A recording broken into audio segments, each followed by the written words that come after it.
Good morning, Nigeria, and welcome to Daybreak on Trust Television. It's a beautiful Thursday morning here at the Federal Capital Territory, and we hope the situation is the same across the country.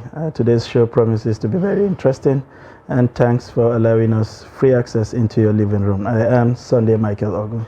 Hello, good morning and welcome. It is Trust TV's Daybreak. Just like you said, it's a beautiful Thursday morning out here, and we're right here to make sure that your day gets off to the best of starts. I am Ibrahim Yusuf.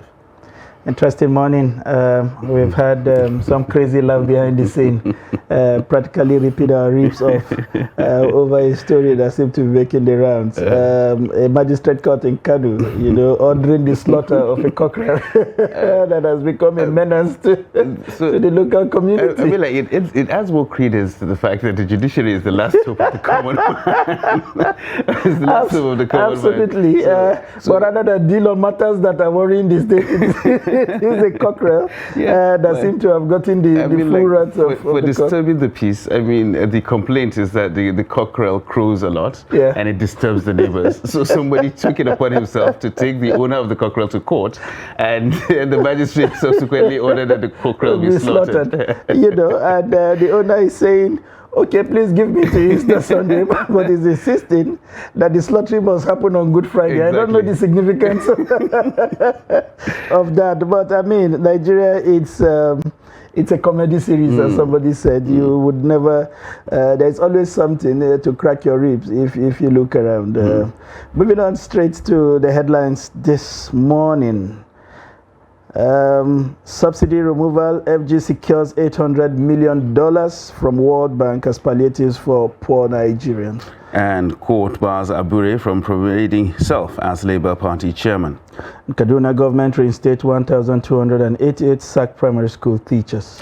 All right, now let's take a look at the details. The Kaduna state government has reinstated of 1,288 public primary school teachers sacked in June 2022 after the conduct of a competency test. Hajia Hawa Muhammad, the Public Relations Officer, State Universal Basic Education Board, made this known in a statement issued in Kaduna on Wednesday. Muhammad explained that 1,266 were affected by the competency test, while 22 others were removed from the government payroll for alleged unproven claims. The board in June 2022 sacked 2,357 primary school teachers over a competency test. The board had explained that of the figure, 2,192 teachers were dismissed for their failure to sit for the test, while 165 teachers were sacked for poor performance. And moving on, a Federal Capital Territory High Court has restrained Julius Abure from parading himself as the national chairman of the Labour Party. He was restrained alongside 3 other officials of the party over alleged forgery. The presiding judge, Justice Hamza Muazu, also ordered that the originating processes of the court be served on the restrained officials, Abure, the National Secretary Umar Farouk Ibrahim, the National Treasurer Oluchi Okpara, and the National Organizing Secretary Clement Ojukwu. The judge held that the ex parte application for interim injunction restraining the 4 officials by the aggrieved members of the LP before the court has merit and granted same. The development comes a week after a ward in Edo State of the Labour Party suspended Abure over alleged anti-party activities. And despite it being on the way out, the Buhari administration has resolved to end fuel subsidy by June and has begun moves to make the impact less stressful for citizens. To this end, the World Bank has granted the Nigerian government $800 million to put up a comprehensive palliative scheme for its citizens before the removal of fuel subsidy by June 2023. Minister of Finance Zainab Ahmed revealed this on Wednesday while briefing newsmen at State House Abuja after the weekly meeting of the Federal Executive Council. Kende Ahmed has details. Officials of the outgoing government are already engaging with the newly established Presidential Transition Council and the incoming administration with a view to driving the palliative program. But the mode of implementation does not depart from the distribution of palliatives to a targeted 10 million households or 50 million vulnerable Nigerians in the first instance. When we're working on the 2023 Medium-Term Expenditure Framework and the Appropriation Act, we made that provision to enable us exit fuel subsidy by June 2023. We're on course. We're having different stakeholder engagements. We've secured some funding from the World Bank. That is the first tranche of palliatives that will be that will enable us give cash transfers to the most vulnerable in our society. Meanwhile, ahead of May's National Population Census, the Cabinet approved the award of the contract for the supply and installation of information and communication technology components for the 2023 population census at a sum of 10.9 billion naira. Another contract that was approved for the NPC, National Population Commission, is for the contract for the development and the implementation of mobile device management solution for the personal digital assistance devices to be used for the 2023 population census. This is in the sum of about 4.4 billion naira. Also on Wednesday, the Council of Ministers approved contract for 4 roads in Kwara State under the tax credit program covered by Executive Order 7. The total distance of the 4 roads is 283.938 kilometers, and it will be constructed by a leading cement company whose operations are impacted by the state's road network supply. From State House, Abuja, Kehinde Amudu, Trust TV News. That's it on the highlights this morning. And moving on to a report, the Apapa Area Command of the Nigeria Customs Service has seized a large quantity of prohibited items, large quantity of tramadol tablet in 40 containers landing with prohibited items such as vegetable oils, footwears, used clothing, and unprocessed wood with a duty paid value of over 22 billion naira. The command also said it generated over 200 billion in the first 3 months. Trust TV Abbas Ibrahim brings us the report. Comptroller of Apapa Area Command of the Nigerian Customs Service, A.B. Mohammed, said they resolved to enforce government fiscal policies and extant laws and ensure that all import and export consignment transiting through Apapa port are duly examined has been yielding results and stretching collaboration and timely sharing of credible intelligence with sister government agencies at the port. Government make policies to defend the interests of its citizens. No country in this world that does not control the influx of cargo into its country. Here in Nigeria, government is doing its best. Security operatives are doing their best to make sure that we are compliant during the course of our importation. But we still have unpatriotic citizens or foreigners that are hell-bent to import these things despite the laws I clearly spelled out. Therefore, I'm seizing this opportunity to warn any intending importer that if you happen to import any of these items that falls among the import or export prohibition list, obviously I'm assuring you that our hands are here waiting for you. He said on Friday, 31st March, the command also uncovered a large quantity of 255 milligrams of tramadol tablet concealed in 2 containers, where 143,800,000 tablets of tramadol weighing 225 milligrams were discovered in 720 cartons weighing 10.3 tons, which originates from India. Adding that, the single seizure is valued at 21 billion and 600 million naira. We uncovered and intercepted a large quantity of 225 milligram tramadol tablets concealed in 2x40 foot containers, where 143,800,000 tablets of tramadol 225 milligram was discovered in 720 cartons. This single seizure is valued at 21,600 million. We are on the lookout for those behind such unlawful importation, for their arrest, and soon we'll track them down and they will face the full wrath of the law. Mohammed said the command recorded a total collection of 212 billion 592 million 680,700 naira and 99 kobo, covering January-March 2023. It has been a wonderful operation. We have blocked all loopholes, and we are doing our best to maximize generation and collection of revenue within the limits of the extant laws. Abbas Ibrahim Alibi, Trust TV, Lagos. Meanwhile, road users in Benue have appealed to the federal and state governments to rehabilitate roads in the state to ease transportation.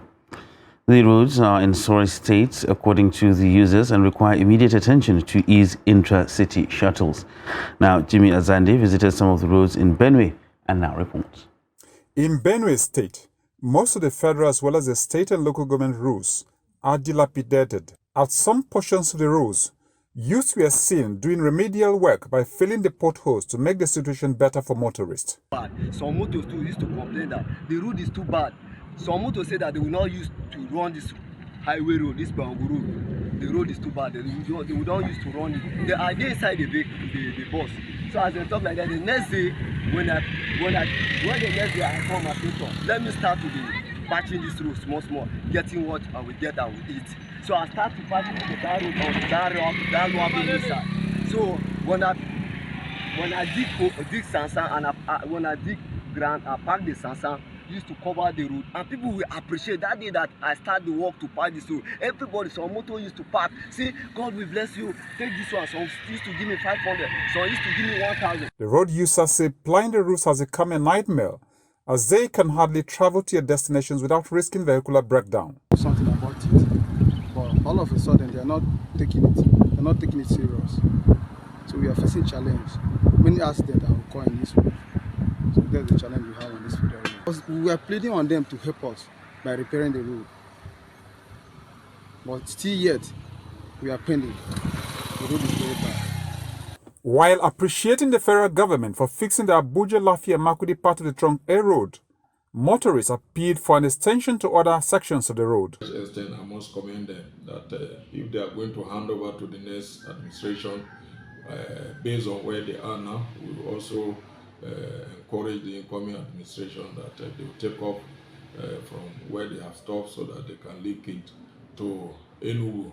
Because from here to Alede now, Alede to Tupo down to Tupa, that's another exit that is very, very bad portion of the roads, potholes here and there. So at the end of the day, if they are able to complete the road network, it will really help in the lifespan of a vehicle. Maybe you have a vehicle that you are supposed to use it for 7-8 years because of the bad road. Before you know, after 2 or 3 years, you'll be thinking of changing the vehicle. It must have affected the spring, the body network. Some parts of the roads need rehabilitation. Other parts may require total reconstruction and dualization to accommodate the rising vehicular traffic on the routes. All right, the Ndolo Cemetery, located within the precincts of the Kano city, is believed to be the largest graveyard in the state.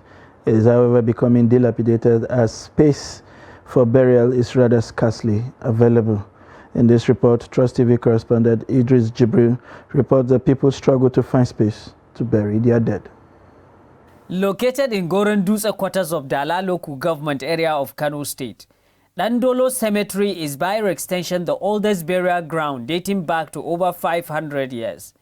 It is said to be the resting place for many prominent religious, traditional and political leaders of Kano.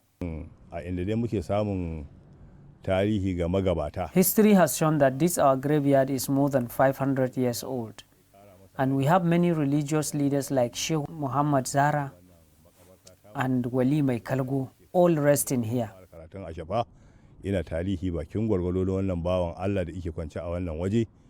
Unfortunately, this burial ground is now full as people are being laid to rest in between graves, in most cases on top of other graves. According to the grave diggers here, modern structures surrounding the burial ground could not allow for expansion, and that government is doing little to ensure that the yard is extended. Like you see, the graveyard is full. There is no space. We are only managing to dig in between graves. At times we may come across someone, but sometimes we may not.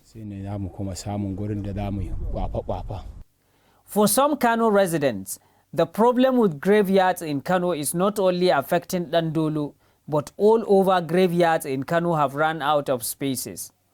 You see, the problem is that there are buildings everywhere here, which means there is no room for expansion, unless, of course, if government decides to buy some structures and convert them. Again, that's highly unlikely. Honestly, most of the graveyards in Kano are full. We are just repeating, but there are no more spaces to bury the dead. Go to Goronduse, Tarauni, and in fact all burial grounds in Kano. The story is the same thing. For the moment, many people in Kano have continued to express concern over the lack of burial space across the state and call on government to ensure the extension of these places before it's too late. Idris Jubrin, Trust TV News, Kano.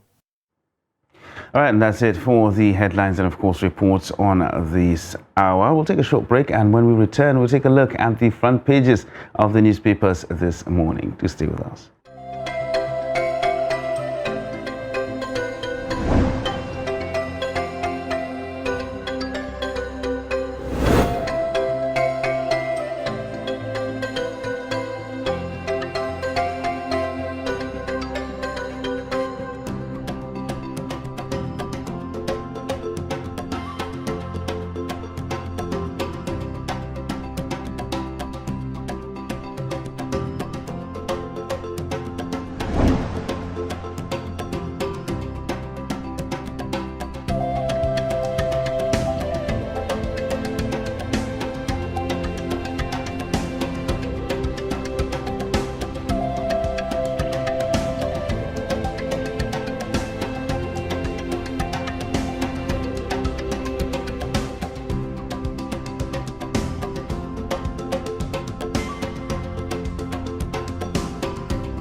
That's great. But in a situation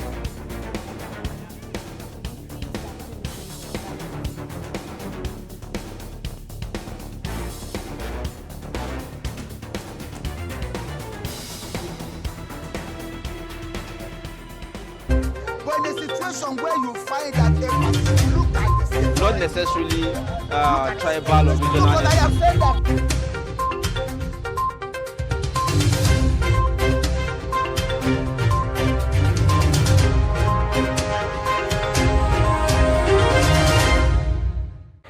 Welcome back, and thanks for staying with us on Trust TV's Daybreak. And right now it's time for us to take a look at the front pages of the newspapers to see what's going on around the country. And we'll start with Daily Trust newspaper. The major story on the front page: National Assembly leadership scheming as 16 aspirants push for zoning open contest. And we have writers here that says Southern lawmakers want Senate presidency zoned to region.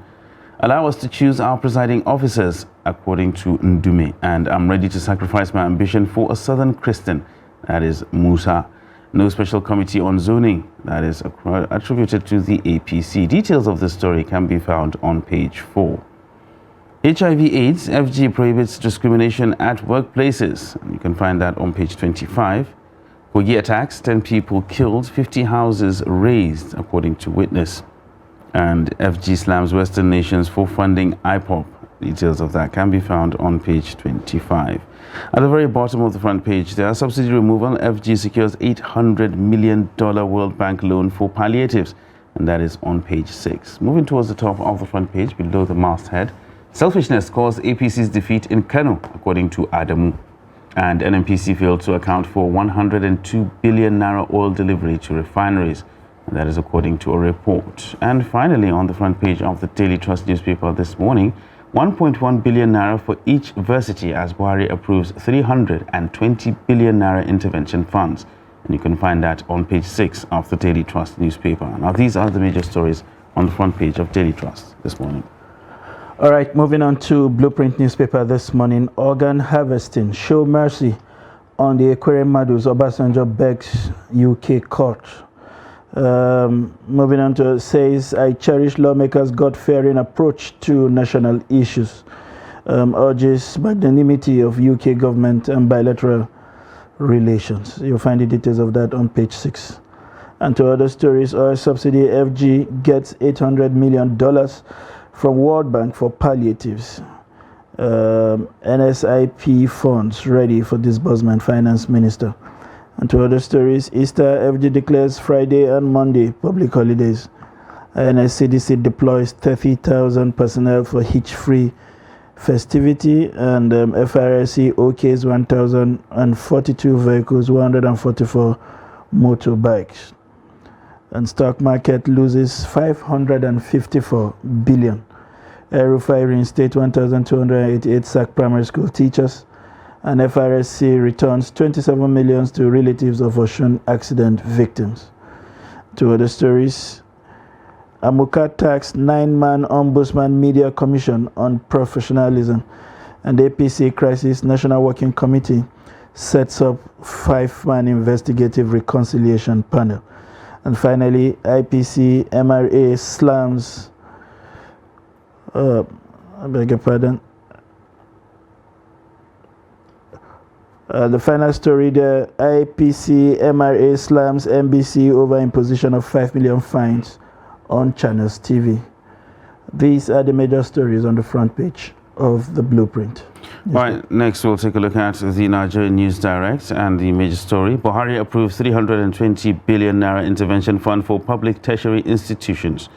And we have riders that says each university to get 1.51 billion naira, Polytechnics 699.3 million, and colleges of education 800.9 million. Some highest since inception, says Stanford Executive Secretary, and says 1.702 trillion disbursed as education tax collection to institutions in 8 years of Buhari. Other writers for the story calls for Buhari assent to Finance Bill 2023 to increase education tax from 2.5% to 3% and use fund judiciously, says the Federal Ministry of Education. Still talking about the Nigerian News Direct, I had a fabulous time here. That's according to the British High Commissioner in farewell visit to Buhari. Details of that can be found on page 2. Organ harvesting, Obasanjo begs UK court for Ekwere Madu over risk of 10-year imprisonment. And that is on page 2 as well. Going towards the top of the front page, above the masthead, FG extends deadline for deep offshore oil block mini bid round. And Sam Amuka tasks Media Commission to ensure professionalism. And finally, on the front page of Nigerian News Direct, World Bank to partner NYSC on Youth Corps members' empowerment. You can find that on page 16. Now, these are the major stories on the front page of the Nigerian News Direct. All right, moving on to This Nigeria. It is leading with the report, Auditor General's report. Senate indict NNPC over unaccounted 102 billion crude oil supply to refineries. Uphold indictment of 37 MDAs. I'm sad leaving Nigeria, outgoing British envoy tells Buhari. And court removes LP National Chairman Secretary, 2 others from office. Competency test, Rufai reinstates 1,266. Sack teachers. And finally, again, as we have with other papers, pardon Ekwere Madu wife, Obasanjo begs UK.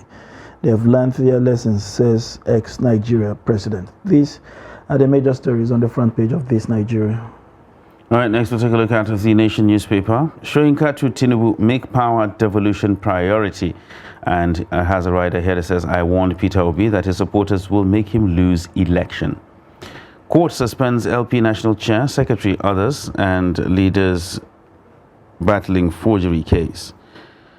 Still on the front page of the Nation newspaper, I'm sad to leave Nigeria, says British High Commissioner. And at the very bottom of the page there, stop harboring IPOB members. Federal government tells EU countries.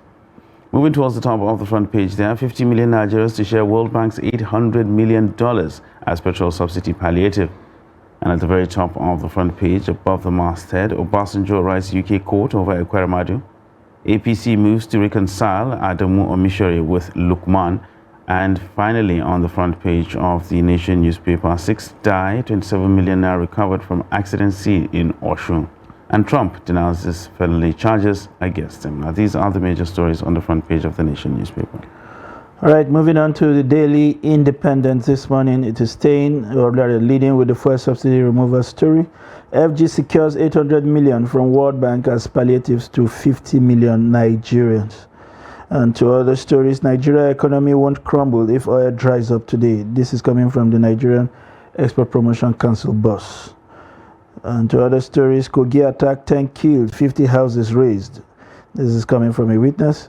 Rivers APC, SEC, suspends chairman, legal advisor, orders. Disown Amechi over comments on Tinubu. Buhari unveils 14-man National Council for Digital Innovations and Entrepreneurship. And security agents linked to APC pressuring Obi to go on exile. Labour Party Presidential Council is disclosing this. Business Enabling Council engages MDAs on Business Facilitation Act. And to other stories, post-elections, FG security agencies must not take sides. This is coming from the CNPP. And court issues conflicting judgment on LP chair scribes orders. These are the major stories on the front page of the Daily Independent. The next newspaper we're looking at is the Punch newspaper, and the major story on the front page is new House leadership. Opposition reps elect plots to upstage APC. And it has writers here. It says opposition reps elect meet form greater majority bloc to tackle APC. Group warns members against APC infiltration, target key House positions, and be warned 2015 Saraki Dogara actions won't be allowed, APC tells reps elect. Still on the front page of the Punch newspaper, at the very bottom there, Bitcoin platform with 1.5 million Nigerian users shuts down, and Okada riders on the rampage kill cop, injure DPO. Stories can be found on page 4 and 5. Lagos Ibadan Expressway ready April 30. Drainage delays Oyo section, says the federal government. At the very top of the front page there, FG borrows $800 million for mass transit cash transfers. And fresh promissory notes rising national debt, according to the DMO. And just as we've seen with other papers, Ekweremadu, Obasanjo begs UK court for leniency. Now, these are the major stories on the front page of the Punch newspaper. All right, moving on to the Daily Times, staying with the story, FG approves 320 billion, 15.3 billion for tertiary schools, sensors, ICT gadgets, secures $800 million subsidy palliative from World Bank. And to other stories, Shehu Sani to Shoyinka, you are wrong about obedience. You want to get the details of that, you pick up today's copy of the Daily Times. 102 billion delivery. Senate indict NNPC for lack of transparency. And 10th National Assembly Minority Caucus strategizes to uphold democracy. These are some of the major stories on the front page of the Daily Times. All right, next newspaper we're looking at is the Leadership newspaper, and of course it carries this major story on the front page. Post-election crisis, conflicting Edo FCT court orders unsettle Labour Party. And writers here says fate of National Chairman Abure hangs in the balance. Court injunctions cripple party activities. Ebonyi LP governorship candidate accuses Abure of forgery. And still talking about the Leadership newspaper, outgoing UK envoy, I love Nigerian food, dance, I will be back. And you can find that story on page 9. 755 killed, 1,321 injured by IEDs in the northeast. That is according to the UN. Easter, federal government declares Friday, Monday public holidays. And at the very top of the front page there, Sam Amuka tasks Media Commission on professionalism. And finally, on the front page of the leadership newspaper, subsidy removal, FG secures $800 million World Bank funding for palliatives. All right, and away from serious stories, as it were, to the Punch Sports Extra, and looking at some development around the world of football. Osimhen needs miracle to play against Milan. And to other stories, FIFA ranking Eagles set for massive drop. And yesterday, there's also the result of Madrid trumping Barca by 4 goals to 1, and Benzema hat-trick as Les Blancos reach final. To other stories, Moses Bassi through to cup finals at their various leagues there. And the Invincibles, the Benin Arsenal, remain unbeaten with 6 games left in the MPFL. Well, maybe the invisibility has something to do with the Arsenal in their name, perhaps. Brian will see how that goes before the season ends. Rivers Young Africans clash in quarterfinals, and Rams rules out Balogun's move. Blues, that's Chelsea, of course, considering Lampard's return, and Enrique sets condition for Chelsea's job. And finally, we have Lukaku calls for action against racism. These are the major stories on the front page of the papers we are reviewing this morning, and we have joining us in the studio right now the editor-in-chief, Deadline newspaper, Marlon Nasrullah. It's a pleasure to have you join us in the studio this morning. Good morning. It's good to be here. Yeah, interesting developments from across different papers, different front pages this morning. Starting with the Daily Trust, we have Daily Trust is keeping tabs on the scheming that seems to be going on behind the scene as several contenders, about 15 of them we understand, or 16, aspirants just for the positions of the Senate President and the House of Representatives. I think 8 apiece, if I'm not mistaken, respectively. Has this come to you as a surprise, and what's your take on the numbers that are jostling for this office? Well, maybe because the ruling party has been unable to come out with a position, whether they will be zoning the leadership positions in the National Assembly. So because of that delay, or absence of position rather, so many people are now having the opportunity to come out and try their luck. I hope they will not end up with a situation whereby we'll reach a stage where it will be very difficult for the party to have its way, like it happened in 2015. And you can also see, just like it happened in 2015, already some of the people around the president-elect are already saying that he has no anointed candidate. He is ready to work with whoever emerges as the leader. But, this is something that is going to take 4 years, for you to be dealing with. So if right from the beginning you end up with somebody that you may not be able to work harmoniously with, then you only have yourself to blame. And then there is also the question of majority.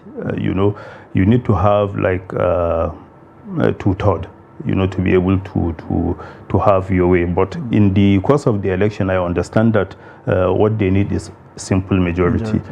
So the oppositions, the opposition parties, if they can come together, actually they may be able to stop the ruling party, I think, in the House of Reps. Because right now, I think the ruling party has around 160, 170 elected lawmakers. So in a house that has 360 members, and already 325 have been decided, which means we have like 35 or so remaining, which will be taking place on April 15.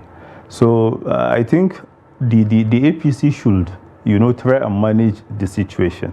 And I will also expect them to take into consideration certain realities on the ground. Like, we are talking about the need to heal, the nation, to have like a sense of belonging to all the various components. So if the party can do this, you know, and be able to say, okay, this is what our position is. And you can see one of the people going for the Senate presidency, you know, he has come out to say he's ready to drop his ambition if the party will zone it to maybe a Southern, a Christian, just to have that, you know, inclusion in governance. And then you understand that, you know, some politicians are only in it so that they will be able to have one or two concessions in the end. It's not as if they are really sincere about, you know, running for the office. They just want to use it so that at least they will gain some visibility. And then in the end, when it comes to sharing the offices, you know, they will have one or two influential committees. All right, now looking at the numbers specifically in the House of Representatives, you actually alluded to that. Is there, how palpable is the danger that the ruling party may not be able to have its way when it comes to the speakership? And in a situation whereby that happens, how dangerous will that be for the president-elect and of course his administration going forward if he's not able to have a amiable person as a Speaker of the House of Representatives? Well, you know, sometimes politicians are maybe unnecessarily apprehensive. Sometimes if you are, you know, ready to go by the rules, to do the right thing, then you shouldn't worry about who, you know, which party is in control of, because we are talking about national development. But because we know, you know, that in the course of governance, you know, will run foul of the law here and there. So we want people that will be willing, you know, to overlook these shortcomings, or will rather try to give us some soft landing. But just like one of the leading lawmakers, you know, has said, I think it's Ali Ndume, that maybe they should be allowed to choose their leaders, so that whatever happens, they will have themselves to blame. But right now, if for any reason you end up with maybe foisting somebody on the both chambers of the National Assembly, then in the end, they can blame you for whatever happens in the end. But if you allow them to answer their father's name, like Nigerians will say, then I think it's going to be better. So if the president-elect, you know, and the ruling party believes that, okay, what they are going to do, you know, is something that the law allows, then they shouldn't be worried, whoever ends up emerging as whether either it's the Senate president or the Speaker of the House of Reps.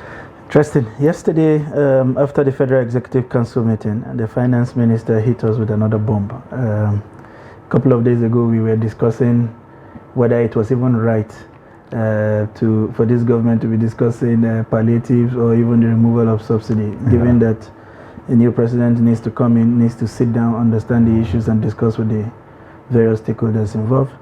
At other time, we got the impression that neither the current government was not even ready for any palliative, because they had mentioned themselves that they will leave the issue of palliative to the incoming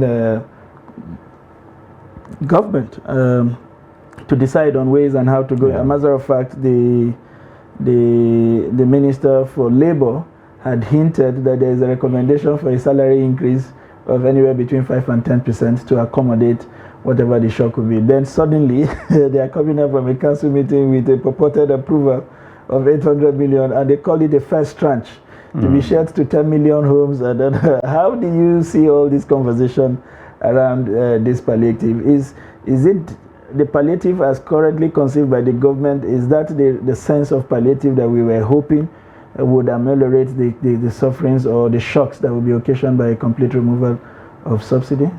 Well, to start with, maybe one fact we need to get is the fact that it's not like free money that we are getting for these palliatives. You know, it's something that we'll have to pay back. And just like we have argued in the past, I think it's better.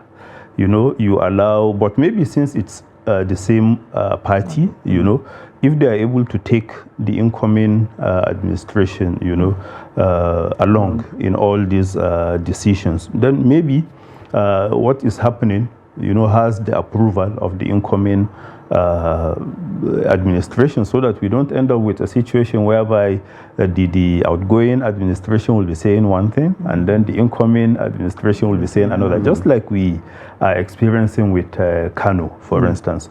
So maybe the government should have allowed the incoming administration to worry about this, since already they have made it clear also that they are not going to continue with the zone with the subsidy thing. So maybe they should have been allowed, to decide. But since they are now coming out to like take the driving seat, it will be good to be transparent about all the issues.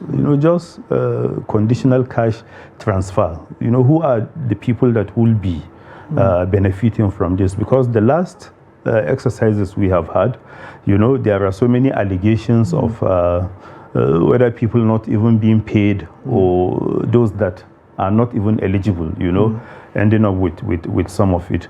So transparency is very important. And then, like I said, if they are taking the incoming administration along in all this, maybe good. But if they are not, honestly, it's going to be a very big problem. But I like the fact that the minister also said that they are continuing with the stakeholder engagement. Because if you remember, the Labour recently said they will wait and see whether by June, if they are not satisfied with all the processes, maybe they will start all their, they may down tools them. So many things that they can do. So I think to avoid all that, it will be good to be transparent about all this, and then do the ones that we can, and then allow the incoming administration to take charge of the things that they need to take charge. Well, in certain quarters, and some people actually are of the opinion that there's something is amiss when it comes to this a subsidy removal. As in, why is this administration hell-bent on removing subsidy at the twilight of the administration's tenure, when you can easily leave the incoming administration to deal with it, when they have already said that they want to do that? And at this particular point in time, getting $800 million loan or a facility, after we've been crying that we're heavily indebted and we don't know what to do with it. And even another approval of about 320 billion for universities there. So are these potential banana skins for the incoming administration? Well, I will expect them to be also paying attention to all these things, so that they will know the best way to go about handling them. But if you remember, the removal of subsidy is something that is part of the Petroleum Industry Act, which has been passed a very long time ago. And somehow the present administration delayed the implementation. So subsidy removal is actually part of it.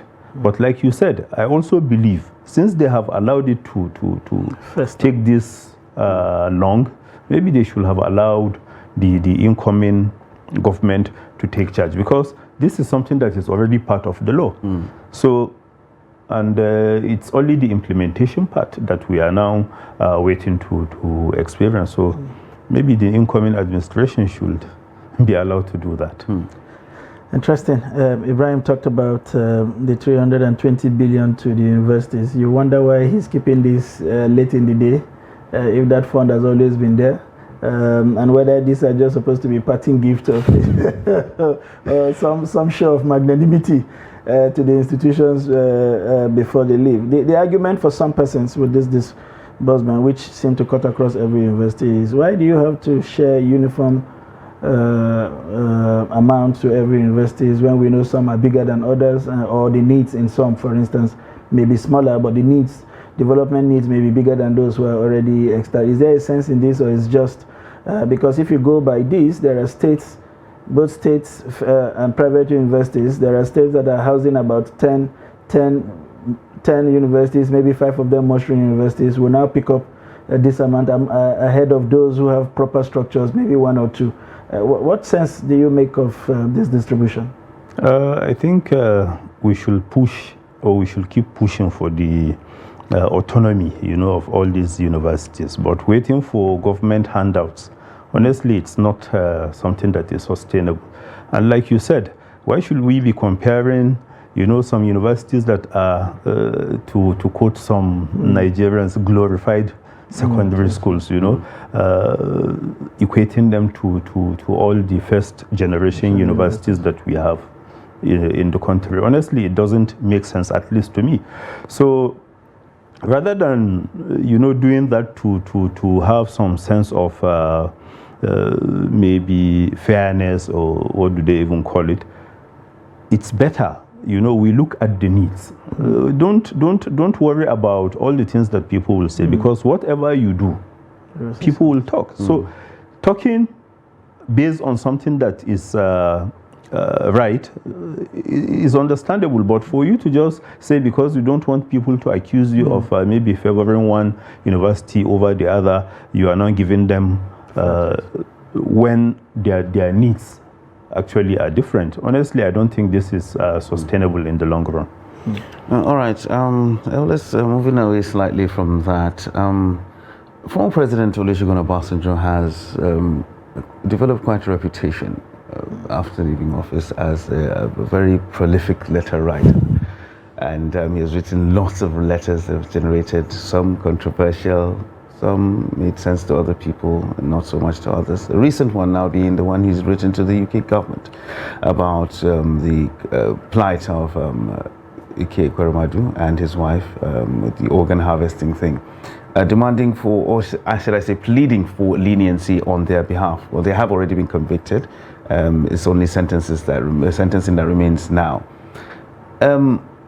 How is it right for a former leader with the capacity of General Olusegun Obasanjo to want to involve himself in a situation like this? Because this is a person who has actually been accused of something. He stood trial and he has been convicted.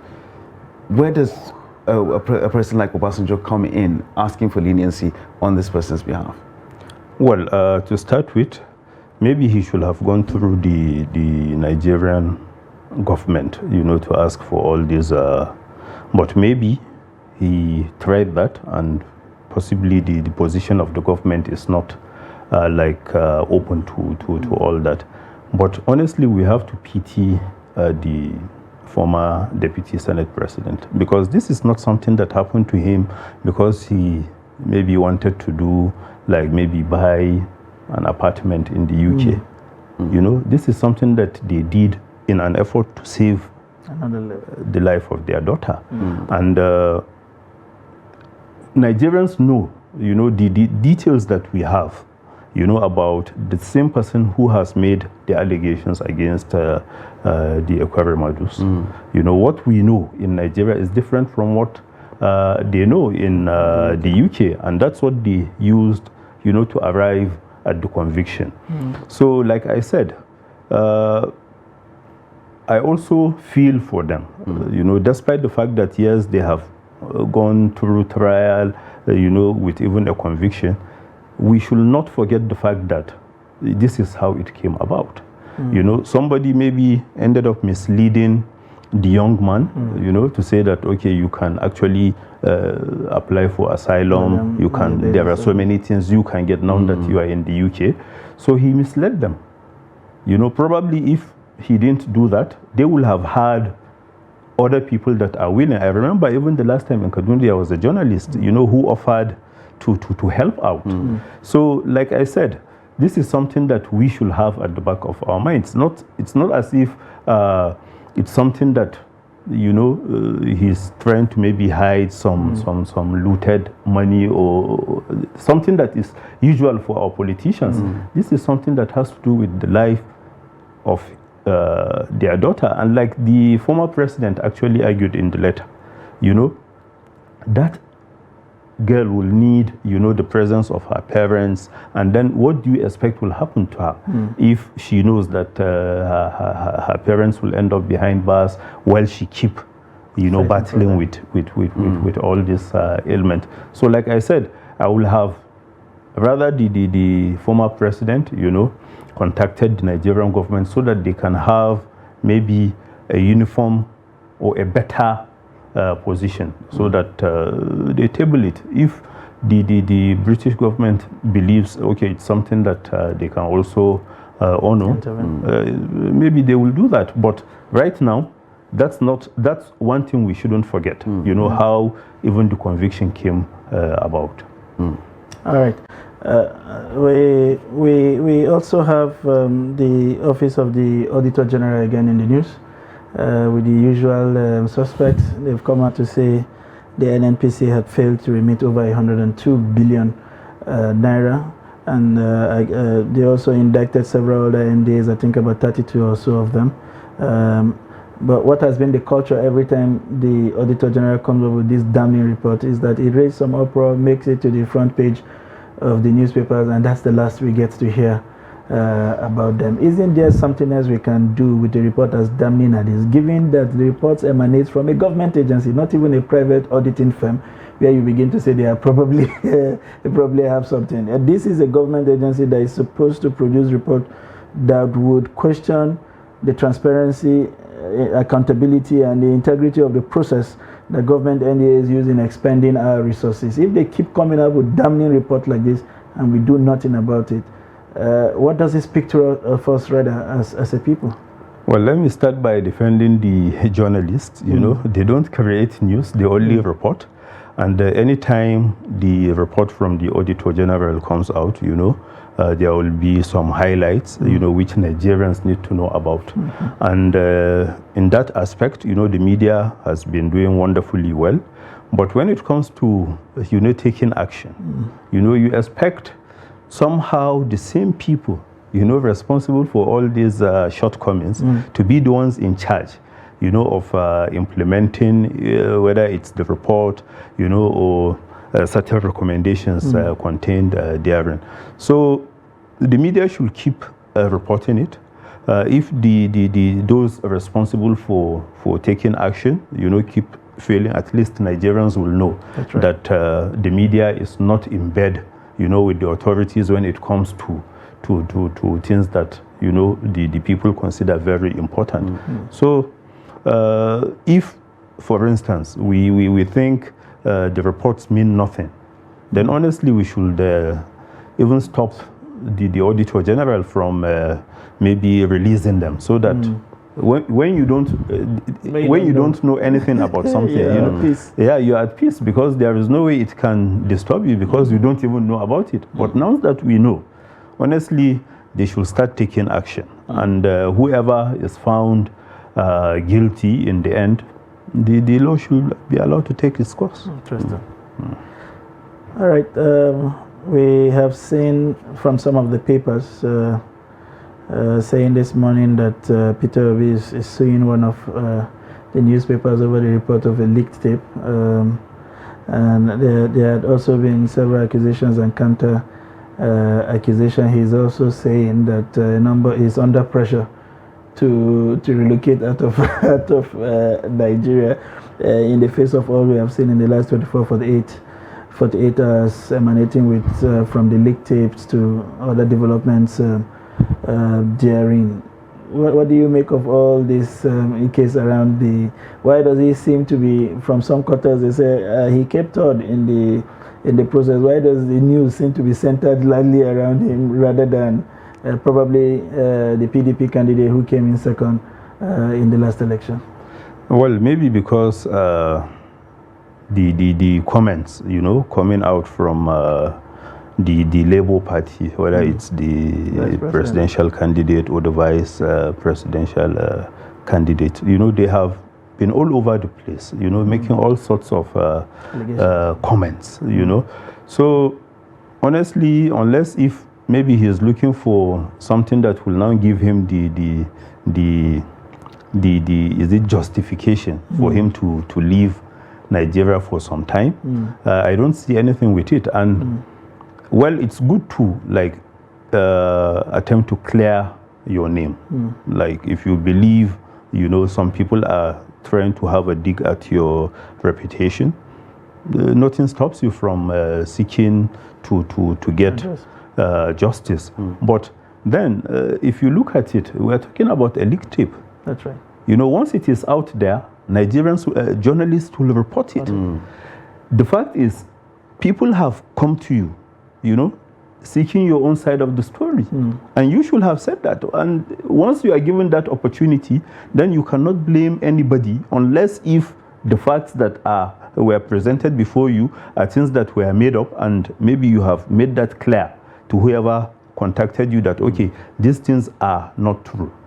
You know, so it will now be based on the strength of the information at your disposal. That's for the journalist, for you to whether consider going to town with it or to even abandon it, because there are so many instances where journalists will think, okay, there is a very good story here, and then before you know it, it unpacks completely. Yeah, because the facts will now show you that, okay, what you have is something that you cannot even defend before the law. So it's okay for him to try and you know, get his reputation intact so that people don't mess with it. But to say that you are thinking of relocating because of that, even if you should relocate, Nigerians will continue making all sorts of allegations. So what do you do? Will you also quit, you know, wherever you? Absolutely. So that's the thing. Interesting perspective there from Malan Nasri Lawal, the editor-in-chief of Dateline newspaper. Thank you very much once again for finding time to be with us in the studio today. Thank you for having me. Yes, we hope, we can't wait for this fasting to be over. So that we can be properly charged with all the blessings from the Ramadan seasons to even serve you more. We wish you all the best that today has to offer. Thank you very much. That's the much we can bring to you from the newspaper headlines this morning. We hope you have enjoyed every bit of it. We will see you at the top of the hour with more from Daybreak. Please stay with us. But in a situation where you find that a look at the Not necessarily tribal or regional. but I have said that.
Welcome back, and thanks for staying with us. That is, if you've been with us since the very beginning, and if you're just joining us, it is Trust TV's Daybreak right here, making sure that you get the very best of everything. It is top of the hour, 8 a.m. I am Ibrahim Yusuf.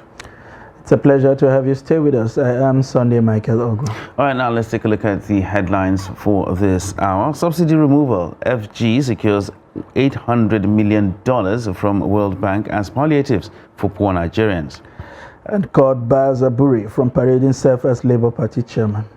And Kaduna government reinstates 1,288 sacked primary school teachers. And now the news in detail. The Kaduna State government has approved the reinstatement of 1,288 public primary school teachers sacked in June 2022 after the conduct of a competency test. Ajia Hawa Mohammed, the Public Relations Officer, State Universal Basic Education Board, Kaduna Subeb, made this known in a statement issued in Kaduna on Wednesday. Mohammed explained that 1,266 were affected by the competency test, while 22 others were removed from the government payroll for alleged unproven claims. The board in June 2022 sacked 2,357 primary school teachers over a competency test. The board had explained that of the figure, 2,192 teachers were dismissed for their failure to sit for the test, while 165 teachers were sacked for poor performance. A federal high court in the Federal Capital Territory has restrained Julius Abure from parading himself as the national chairman of the Labour Party. Now, he was restrained alongside 3 other officials of the party over alleged forgery. The presiding judge, Justice Hamza Muazu, also ordered that the originating process of the court be served on the restrained officials. Abure, the National Secretary, Omar Farouk Ibrahim, the National Treasurer, Oluchi Okpara, and the National Organizing Secretary, Clement Ojuku.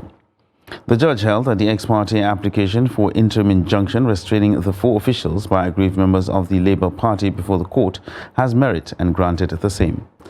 The development comes a week after a ward in Edo chapter of the Labour Party suspended Abure over alleged anti-party activities.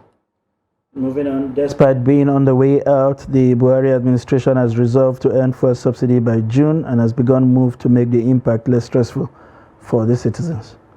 To this end, the World Bank has granted Nigerian government $800 million to put up a comprehensive palliative scheme for its citizens before the removal of the first subsidy by June 2023. The Minister of Finance, Zainab Ahmed, revealed this on Wednesday while briefing newsmen at the State House, Abuja, after the weekly Federal Executive Council meeting. Kainde Amadu brings us the report. Officials of the outgoing government are already engaging with the newly established Presidential Transition Council and the incoming administration with a view to driving the palliative program. But the mode of implementation does not depart from the distribution of palliatives to a targeted 10 million households or 50 million vulnerable Nigerians in the first instance. When we're working on the 2023 Medium-Term Expenditure Framework and the Appropriation Act, we made that provision to enable us exit fuel subsidy by June 2023. We're on course. We're having different stakeholder engagements. We've secured some funding from the World Bank. That is the first tranche of palliatives that will be that will enable us give cash transfers to the most vulnerable in our society. Meanwhile, ahead of May's National Population Census, the Cabinet approved the award of the contract for the supply and installation of information and communication technology components for the 2023 population census at a sum of 10.9 billion naira. Another contract that was approved for the NPC, National Population Commission, is for the contract for the development and the implementation of mobile device management solution for the personal digital assistance devices to be used for the 2023 population census. This is in the sum of about 4.4 billion naira.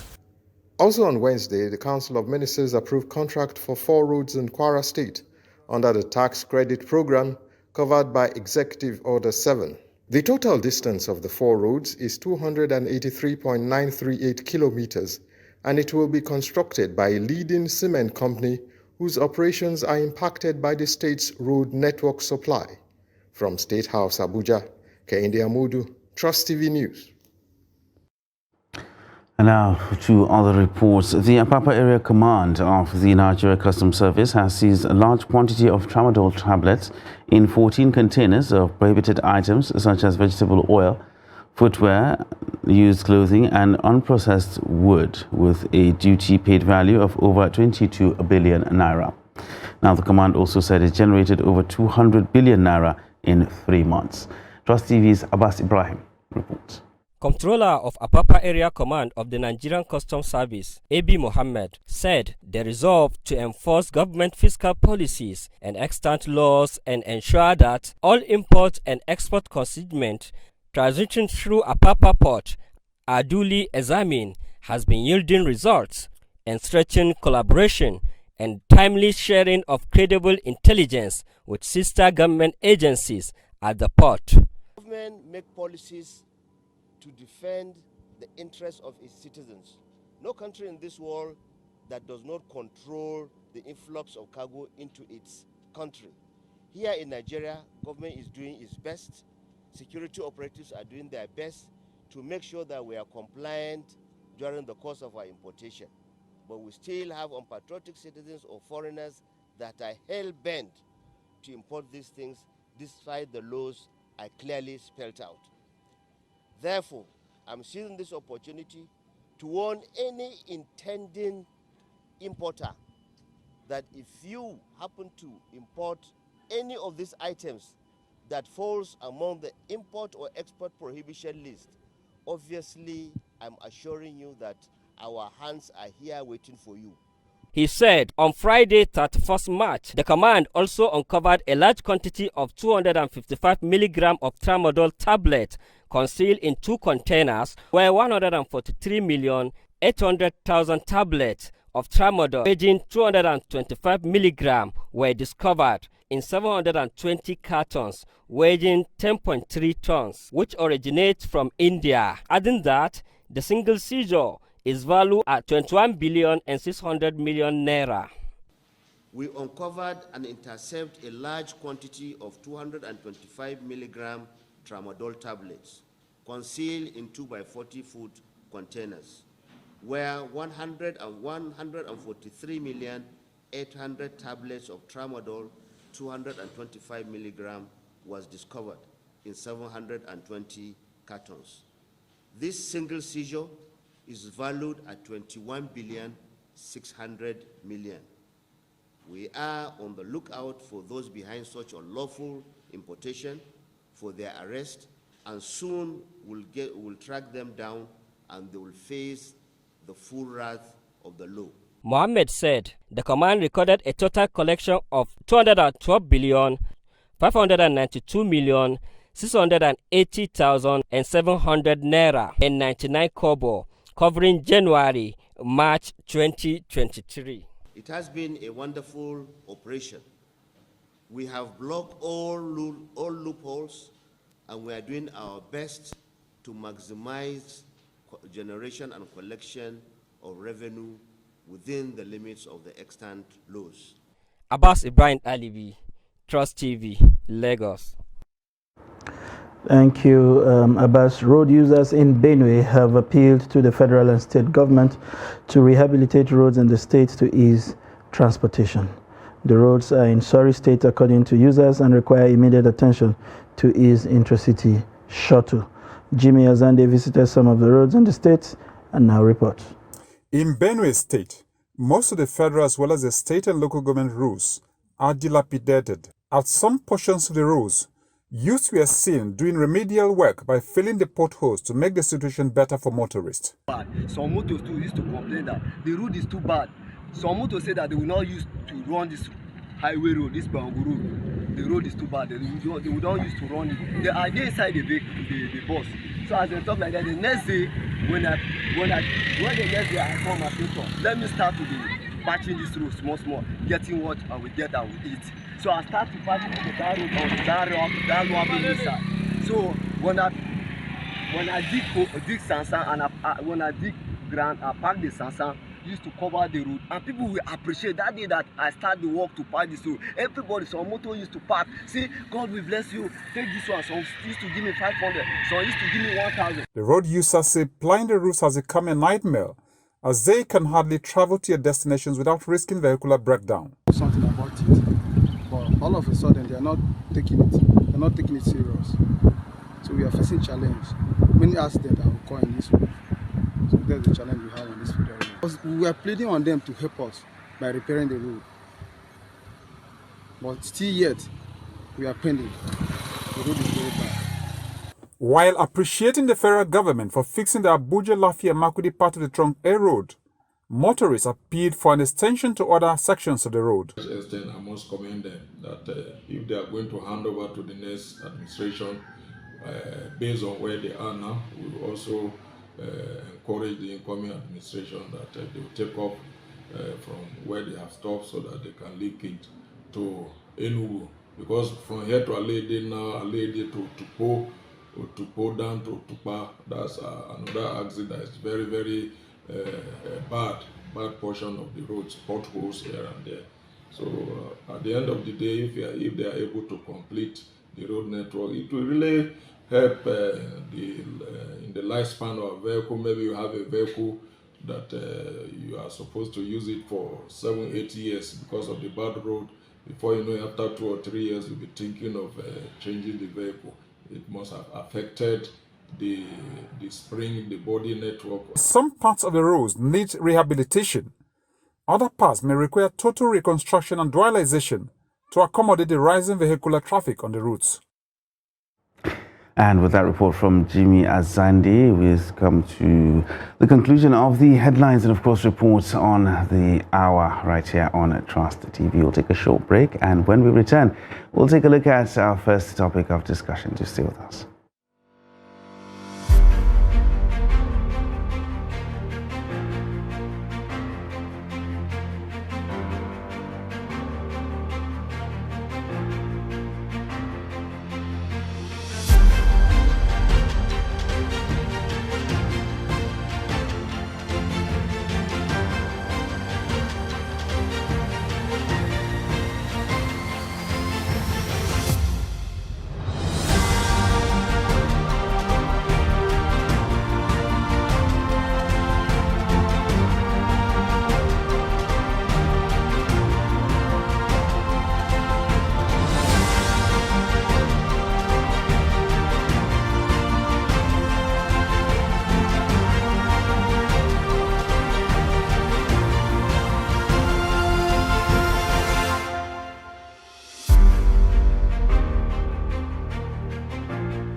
Welcome back. If you're just joining us, it's Daybreak on Trust Television, and it's that segment of the show where we bring you discussions to brighten your morning.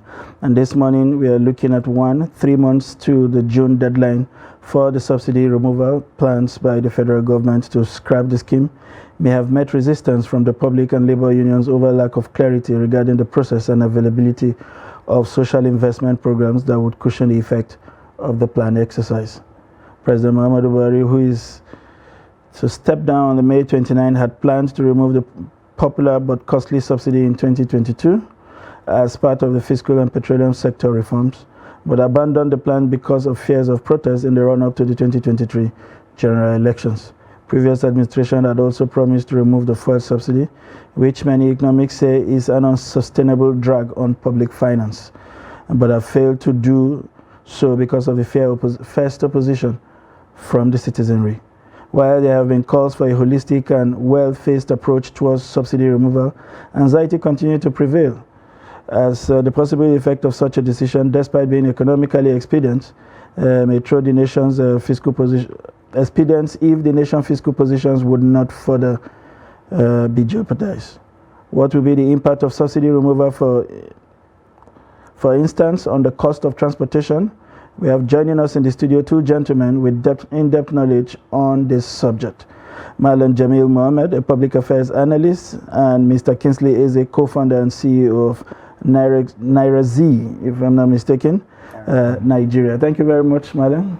And thank you very much also, Mr. Eze, for joining us in the studio. Thank you for having us. All right, I'm starting with you.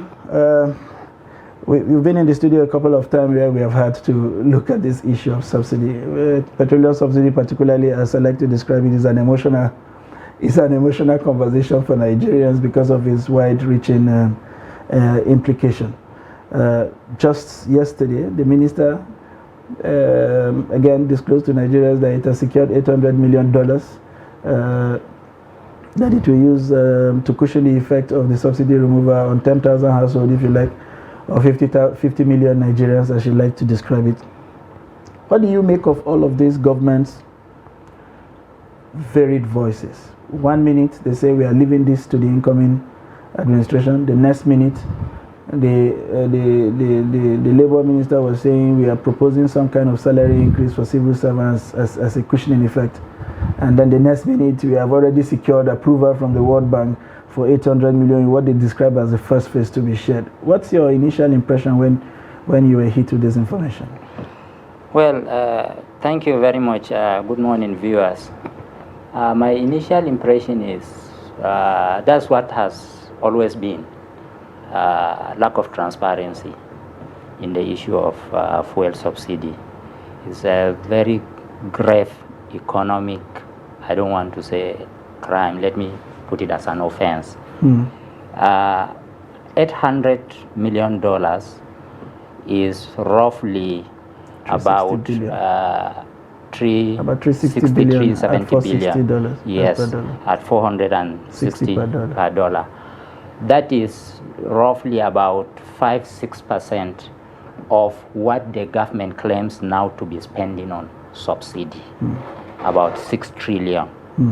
So if you remove 6 trillion from the system, you are cushioning the effect with 6% of it as a first phase. Now, I know the government has made a certain move towards this. Not only the $800 million, but the government has created the platform upon which to use the 800 billion naira, $800 million. This platform is the current National Social Investment Program. Now, I know there's an executive bill that has been sent to the Senate and it has passed the third reading on creating an agency to handle the policy. Now it is going to be a legal framework. It is going to be run on a legal framework, an agency. So I'm sure the $800 million would come on this platform. That's how I see it. Okay, but about 6% of this to this number of households they have said and the number of citizens. I doubt if this will cushion the effect immediately. That will not do it. But what the government is saying, that it is saying this is a phase transition. If it is a phase transition, what are we expecting again? The next thing is, why World Bank? Why go to World Bank to secure this? You are removing the subsidy. Why not use the money to fund the program? So I'm surprised to hear that you will go to World Bank and then collect this. And I'm sure it is at a certain interest rate. That is draining from the economy again. So I think that lack of transparency, not only in the fuel subsidy regime, in paying the fuel subsidy regime, the lack of transparency is translating into the administration itself, the administration of the fuel subsidy. The operations, there's already lack of transparency. And then now the administration too, there's lack of transparency. So I think this is a very big problem. All right, Mr. Eze, let me come to you with this. So there's a general agreement the subsidy has to go because there's a drain on the economy and the rest of it. And now we're talking about palliatives. We've started with this $800 million. For how long can we continue with this palliative measure? And are we digging a further hole for ourselves by introducing this now and thinking about continuing it for a period of time? What resource, where are we going to get the resources for that? And how can we be able to sustain it? And when the time comes for us to stop these palliatives now, what do we do? Are we digging a further hole for ourselves by starting these palliative measures as it is? Thank you for having me. Thank you, viewers, for listening. To answer your question direct, with the current framework of transferring a certain amount of money to the National Social Register directly, 10,000, 5,000, do the math. Nigeria is a population of over 200. To be very, very conservative, let's leave that number at 200. If you divide $800 million US by 200 million persons, each person is just getting 2,300 or thereabouts. Do the math. So it just shows you that 2,300 can't afford you, 5 rides to your office if you get that money. So by the time you know that this would not work this way, it becomes a case of making the best out of what you have. If Nigeria secured $800 million, good and fine, like my colleague has just said. But how do you intend to make sure that you spend this $800 million and it's sustainable? Which is where most people of my personal opinion, is for this money to be invested in creating the right infrastructure for what you gain from the subsidy. Subsidy is used for subsidizing mobility and logistics. Nobody drinks fuel or probably energy, but 80% of subsidy is for people to get from point A to point B. So making sure that you digitize transportation, making sure you work with operators. If you go to India, you subsidize using operators, not sending the money to citizens. Because if you send the money to citizens, the operators could hike their price, and that sucks away everything that you've gained from sending money to the citizens. So operators that, you have bus companies, you have digital transportation, you even have foreign players that come into Nigeria and make a profit from selling transportation as a service. We see some legacy bus companies that have been operating for years, 10 years, and they are profitable, to show you that there's a way government can have a framework, have bus companies, operators, buses provided for, then subsidize that cost of transportation using operators. It is a better and a more sustainable way, tried and true in different parts of the world. If you want to have, you tell people, rich people, you can go and fill up your gas tanks at the current price. But for micro Nigerians, for every Nigerian that need access to affordable transportation, you'll be like, okay, we have done this through ABC Transport. They will keep their price at the current fare because we are now subsidizing. Nairaxi, we are also helping you guys to digitize, to scale your service from 1 state to 36 states through that way. And now for the operators, you have access to their database. You make sure that for every service they deliver, which is actually a citizen that you have impacted, you have access to that data. But that doesn't seem to be the plan of the federal government. That is why I am I am saying this is a personal opinion. If you transfer the money straight to the citizens, we've done the math, 2005, that the operators will hike their price. So what you need to do is you go for where you have the long-term benefit. If Nigerians are seeing buses with federal government logo on it, you can enter this bus, you are meant to pay 500 but pay 300. Government is subsidizing 200 for each ride. It is more sustainable than transferring that money to the social register. Interesting. Coming back to you, listening to what AZ has said and what is global best practice across the world, it does appear that we are substituting mangoes for apple, because what we, like he rightly pointed out, what we want to address is the impact of high transportation on our operations, whether it is going to work or bringing farm produce from the rural areas to the urban areas. If we apply this money by way of social distribution, as they have mentioned, households will misapply this money and still take the shocks of the removal of subsidy from increased transportation, increased cost of mobility.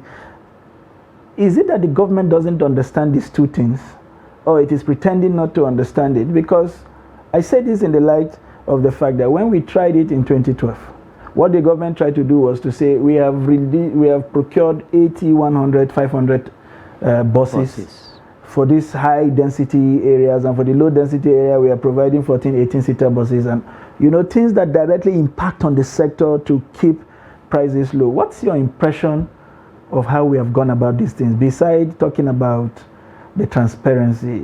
Is there a complete lack of understanding of what we need to do? The problem arose from the foundation. You see, when this subsidy was introduced, we have two major types of subsidies. You have the consumption subsidy and you have the production subsidy. What we now have is the consumption subsidy. Government is subsidizing consumption, which is absolutely wrong. Absolutely wrong. If you want to subsidize an economy, subsidize production, which is what Mr. Eze has said. When you channel the money to those carriers, you are now subsidizing production. Subsidizing consumption is like running a welfarist economy. You see, the problem with subsidy is globally we have energy subsidies, we have agricultural subsidies. The problem with subsidies generally is that people, citizens, seem to define subsidies as social contract items. This is our own resource, so give us free. We are entitled to it free. It is a wrong notion anyway, but that is what is happening in all over the world when you define subsidies. So it is the duty of the government to come out clearly, transparently, and show the citizens that, look, this is consumption subsidy. We agree, if it is part of your social contract, government will give you Example, water. I've seen countries where there was resistance in paying water bills. They say government is supposed to supply water free. So this is how people look at oil too, that this is our own resource, give us free. Okay, the government now has a responsibility of coming out with programs. What is the duty of the National Orientation Agency?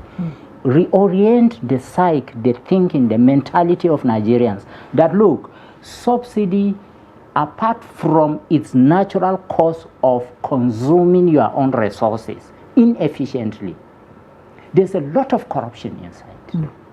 This is the orientation that tell Nigerians that look, there's a lot of corruption. You see, the corruption is even in phases. You pad cost. There's cost padding in our own case. That's right. You pad the cost of subsidy. Another cabal will be padding quantity. Quantity of fuel supply. Right?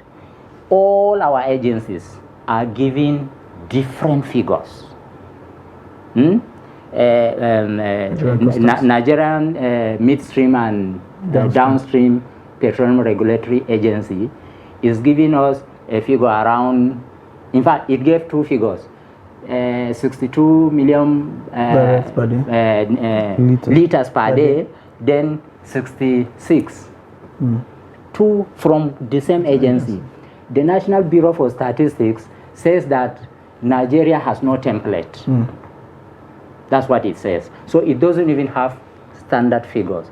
And it is even querying the figures being bandied.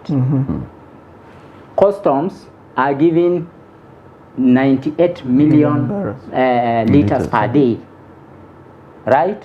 And then it reviewed it to about 88. The same agency.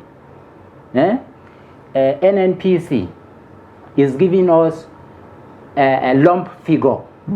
It gave us the amount of imports per period, and if you calculate that, you get to around 61 million liters per day. So look at Ministry of Finance gave us not the figures, it gave us the amount Nigeria is spending. It says about 250 billion per month.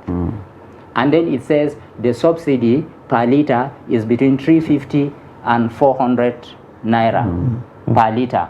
If you calculate that, you will get the amount of liters consumed by Nigerians daily to be around 21 million. So look at how varied these figures are. My belief is these figures are padded from one agency to another. Right? Okay. Then that is the quantity padding. This is the corruption that is inside. This is the quantity padding. If you come to the cost padding, if you calculate the figures given by Ministry of Finance, you find out that they said the subsidy being paid 350 to 400 naira per liter. Right? But NNPC told us that if subsidy is removed, we will come to have a liter selling for 462 naira per liter. Okay, what is the difference between what we now pay per liter is 195.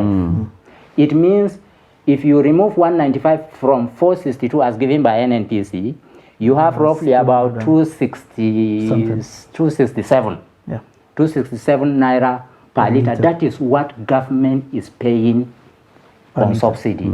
But the Ministry of Finance is telling us that it is 400. A difference of about 133 naira per liter. Apply that 133 naira per liter difference, which I term to be corruption. Apply that to 20 million liters.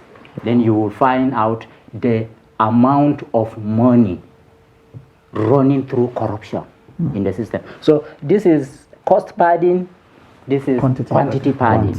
Both, and I'm not discounting the possibility that you will come to find out that there is even a cabal that joins the two. parts quantity and then parts cost. So with this, if you bring everything together, and then, although government may not be able to do this, private individuals, non-governmental organizations, this is the academia, this is your own responsibility. Enlighten the citizens. Look, you may want to consume this as free, but you are consuming it at the cost of this corruption. If Nigerians want it that way, fine, go for it. And this is what we are suffering now. As he has said, why not, instead of, if you are subsidizing production, of course, transportation infrastructure, railway, good roads, very good administration, not only the infrastructure, the administration of the infrastructure too is key. Because that is, time was when we had toll gates. Suddenly they say they removed the toll gates again. And now they're discussing bringing them back. And they are discussing bringing it back. You see, back and forth, principle, there is no that bedrock economic principle to put this thing on. That was how subsidy came. There was no principle.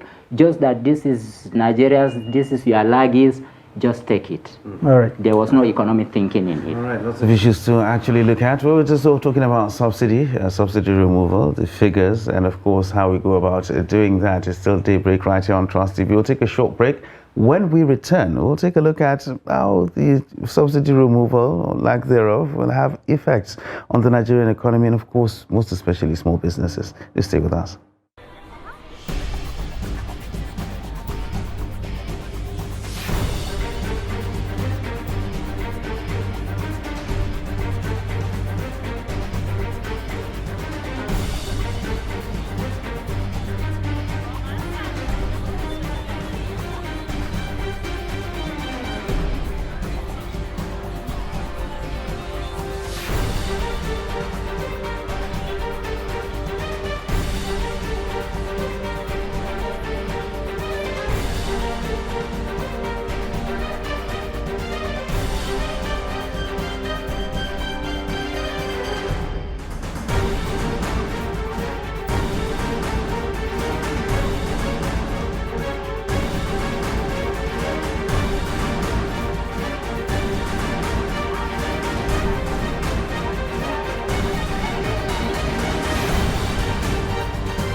Trust TV, documenting the Nigerian story.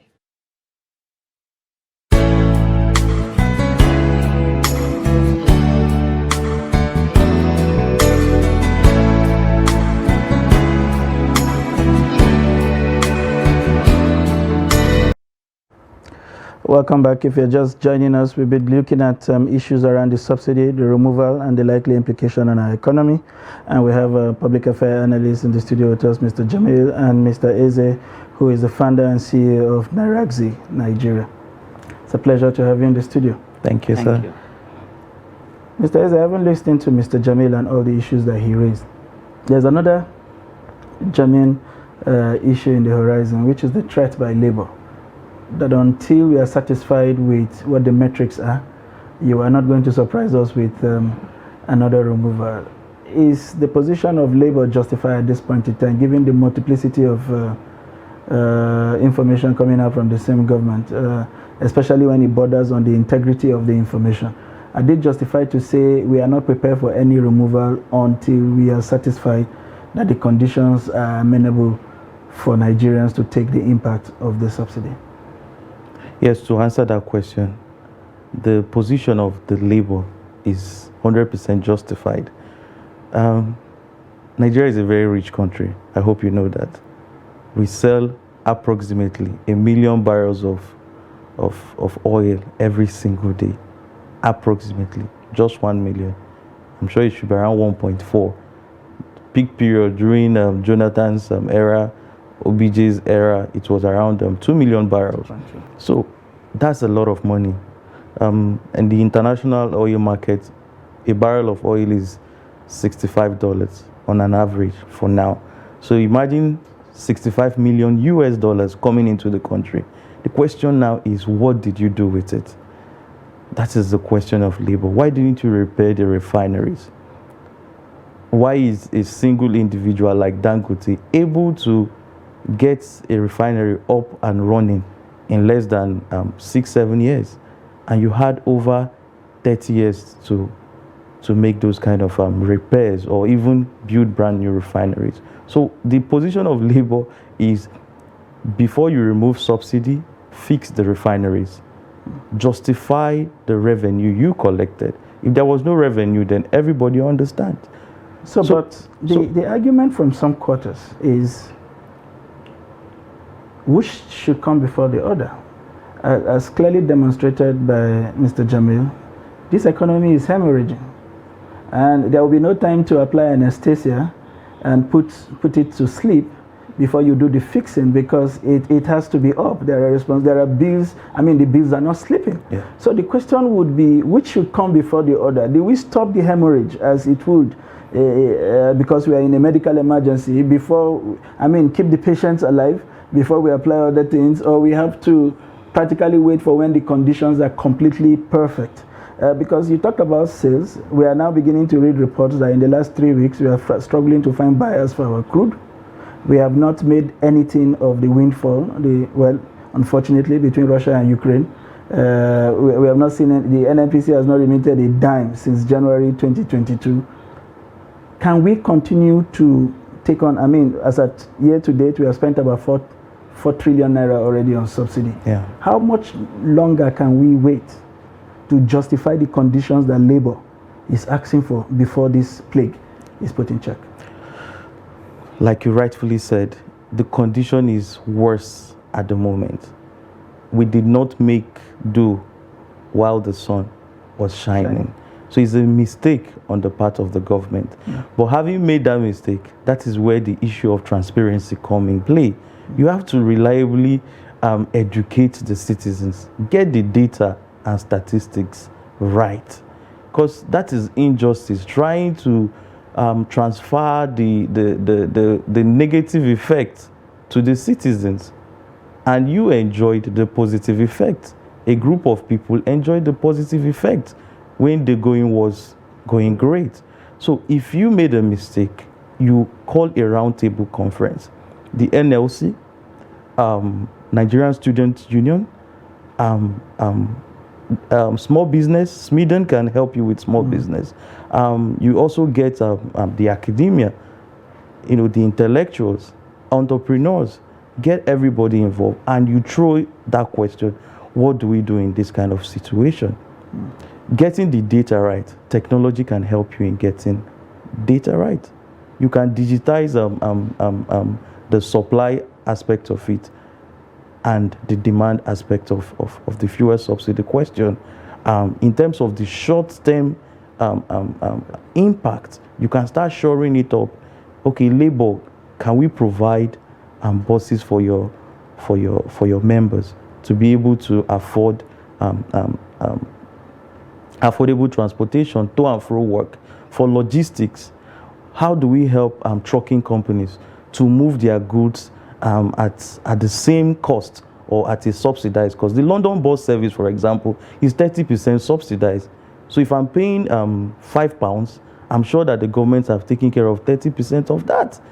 It should be nearing the neighborhood of around you get what I mean? So it becomes that way, that as I'm paying 200, the citizens feel that government is doing a corresponding investment, like a joint partnership between the government and the citizens. We are all trying to go through this ugly situation together, and there is a light at the end of the tunnel.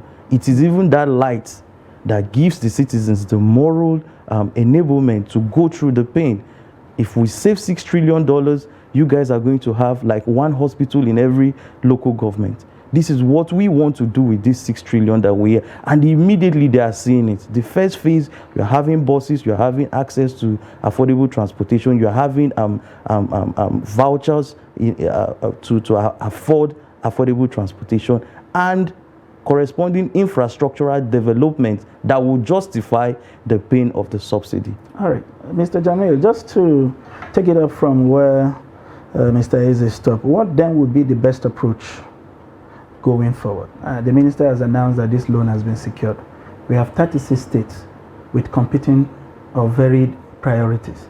So I'm sure some states will tell you, whatever the quantity of our citizens you want to share this 10,000 to would not solve our problem. We would rather you give us what is a portion, what is our portion of that money, so that we look at a critical sector and apply it. And probably, as Eze would have said, say, okay, this is the proceeds of the 800. As we had with the Shopees, we saw buses labeled Shopees, we saw interventions tagged Shopees. So you could almost immediately relate that these were proceeds from Shopee. Would you rather, because the governors have made submissions to the National Economic Council on how they want these things to move forward, because it's not justifiable. In fact, how can we tell that the 10 million beneficiaries are not predominantly from a few states that are in bed with the administration? How can states that are not particularly of the same party with this government justify that a sizable proportion or an equitable proportion of their population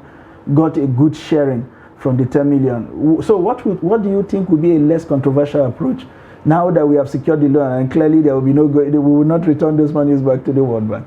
And we are not even sure that the $800 million is going for that, because as I have said earlier, there is already a move to create an agency.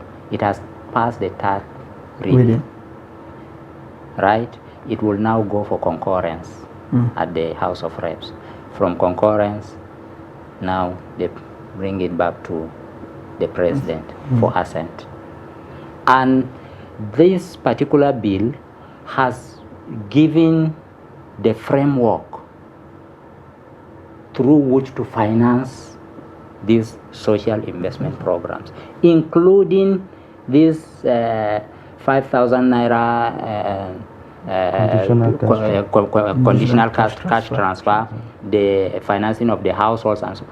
They are all embedded in this particular bill, and there's already a way of financing it. So why go and collect 800 million naira again when you know you are still going to pass this? You are bringing this agency on board. So the $800 million, I don't think, I still have a question mark on it. I have to study that. It is a new thing now. I have to study it, juxtapose it with the coming up of the agency. Okay, now the other side of it, how to go about this. Now, it's not about cushioning the effect. You see, cushioning the effect is temporal. It's temporary. You have given example of Shopee. Where are they now? See, they are not sustainable. Bring something that is sustainable. Sustainable is build the infrastructure. And we are not planning long term. We are always very short term, 2 years, 3 years. And this is why you made a statement that Nigeria, in the last few weeks or so, few months, we've been running helter-skelter looking for who will buy our oil. Okay, if the oil is not there, who will talk about subsidy? Now that the oil is there, we don't have buyers. Do you know why we don't have buyers?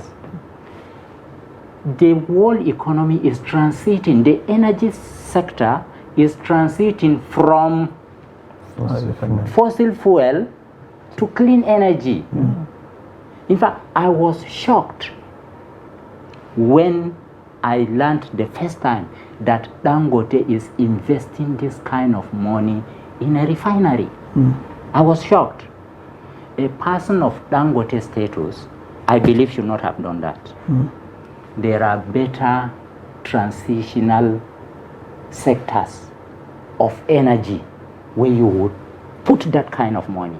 But some would argue that we don't see the world all transiting at the same time. Africa, as it does appear, would continue to depend on fossil fuel for the foreseeable future. Yes, we would.